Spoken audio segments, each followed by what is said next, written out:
Good morning to all students.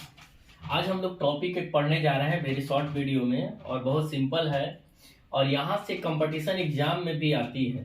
Topic का नाम है डिप्लेशन ऑफ ओजोन लेयर और ये टॉपिक 10th क्लास के सीबीएसई बोर्ड एनसीईआरटी का देखिएगा तो इन्वायरमेंट चैप्टर 15 का है और बहुत इंपॉर्टेंट चैप्टर है।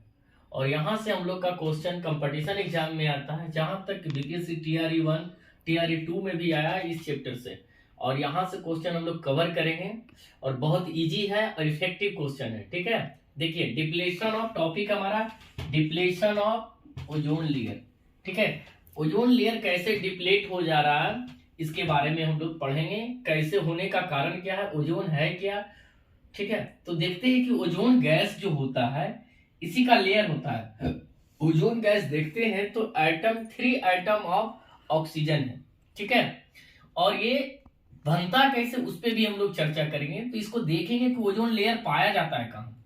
सबसे पहला तो ये जानना है ओजोन का फार्मूला होता है O3, यानी ऑक्सीजन एटम का 3 ऑक्सीजन एटम का एक मोलिक्यूल होता है। ठीक है, और ये लार्जली फाउंड होता है स्ट्रेटोस्फेयर में होता है, जो एटमॉस्फेयर का पार्ट है। ठीक है, स्ट्रेटोस्फेयर में याद रखना है ओजोन लेयर कहाँ पाया जाता है, स्ट्रेटोस्फेयर में। यही क्वेश्चन एक बनेगा।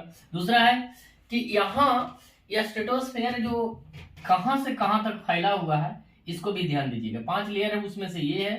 ठीक है, 12 किलोमीटर से 50 kilometre above the sea level तक है। ठीक है, और ये जो ओजोन जो है ग्राउंड लेवल पर डेडली पॉइजन होता है, डेडली पॉइजन ग्राउंड लेवल पे। बट देखते हैं ओजोन का फॉर्मेशन कैसे होता है। ओजोन का फॉर्मेशन यदि देखा जाए तो देखते हैं ये केमिकल रिएक्शन से होता है, लेकिन केमिकल रिएक्शन फोटोकेमिकल रिएक्शन के द्वारा होता है। Ozone is form as the result of flowing photochemical reaction.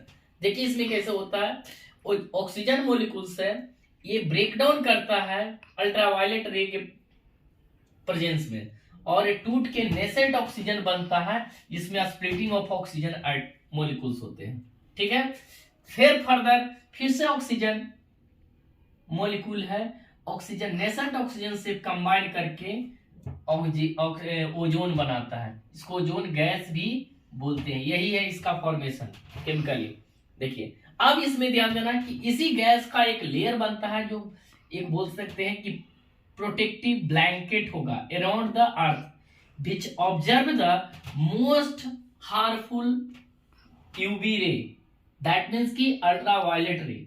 ये एक ब्लैंकेट बना लेता है, अर्थ को प्रोटेक्ट करता है इस रे से आने से, डायरेक्ट पहुंचने से अर्थ पर। ठीक है, तो ये क्वेश्चन आता है कि अल्ट्रावायलेट रे किस रे से बचाता है पृथ्वी को, तो अल्ट्रावायलेट रे। ठीक है, अब इसका देखना है रीजन कि ये यदि डायरेक्ट अल्ट्रावायलेट रे अर्थ सरफेस पे आता है तो ह्यूमन बींग्स और प्लांट्स पर क्या इफेक्ट पड़ता है, इसके आने से कौन कौन से डिजीज हो सकता है, क्या उसका प्रभाव हो सकता है।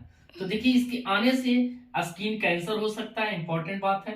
कैटरेक्ट इन आईज हो सकता है। ठीक है, हमारे इम्यून सिस्टम जो है वो कमजोर हो सकता है, डिस्ट्रैक्शन ऑफ प्लांट्स हो सकते हैं। ये सारे बात को ध्यान में रखना है कि अल्ट्रावायलेट रे डायरेक्ट आ जाएगा, यदि हमारे पास ओजोन लेयर नहीं रहे तो इसका इफेक्ट आ जाएगा। देखिए what is the reason of ozone depletion, main important question है। यहां से आता है कि ओजोन लेयर का जो डिप्लेशन होने का मेन रीजन क्या है। मेन रीजन ये है excessive use of CFC. CFC full form chlorofluorocarbons. ठीक है, ये जनरली यूज होता है रेफ्रिजरेटर में होता था। ठीक है, फायर एक्सटिंग्विशर में होता है। इस गैस को रिलीज होने से हमारा ओजोन डिप्लेट हो रहा, ओजोन में होल हो रहा है। ठीक है, और फ्यूरॉन्स एक केमिकल्स है, इनएक्टिव्स है, जिसके कारण भी ओजोन डिप्लेशन होता है। कहा जाता है कि जो ये क्लोरोफ्लोरोकार्बन में क्लोरीन एटम जो है, एक क्लोरीन एटम है जो डिस्ट्रॉय करता है 1 लाख मॉलिक्यूल ऑफ ओजोन। एक क्लोरीन एटम एटमॉस्फेयर के एक क्लोरीन, ये क्लोरोफ्लोरोकार्बन के कारण जिसमें से क्लोरीन रिलीज होगा, और एक क्लोरीन एटम है जो इतने मॉलिक्यूल्स को क्या करेगा, डिस्ट्रॉय करेगा, जिसके कारण ओजोन होल हो जाता है। इसको ध्यान में रखना, उसी को ओजोन होल कहा जाता है। और इसके लिए यूएनए के द्वारा भी प्रोटेक्शन करने का उपाय लगाया गया है और बैन किया गया है जो रेफ्रिजरेटर में यूज ज्यादा होता था सीएफसी उस पे। ठीक है, धन्यवाद। और इसी से रिलेटेड एक क्वेश्चन और आता है कि ऑक्सीजन जो हम लोग सनलाइट लेते हैं वो प्लांट कितना % कैप्चर करता है। ऑक्सीजन सॉरी कार्बन जो सनलाइट है, सन एनर्जी है, जो प्लांट कितना % कैप्चर करता है, ये आया है TRE 1 में भी आया है। 1% जो पूरे सन एनर्जी का कैप्चर करता है प्लांट्स।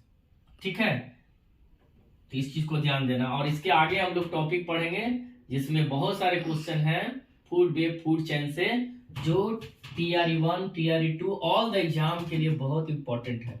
CBSE के लिए तो है ही इंपॉर्टेंट। धन्यवाद।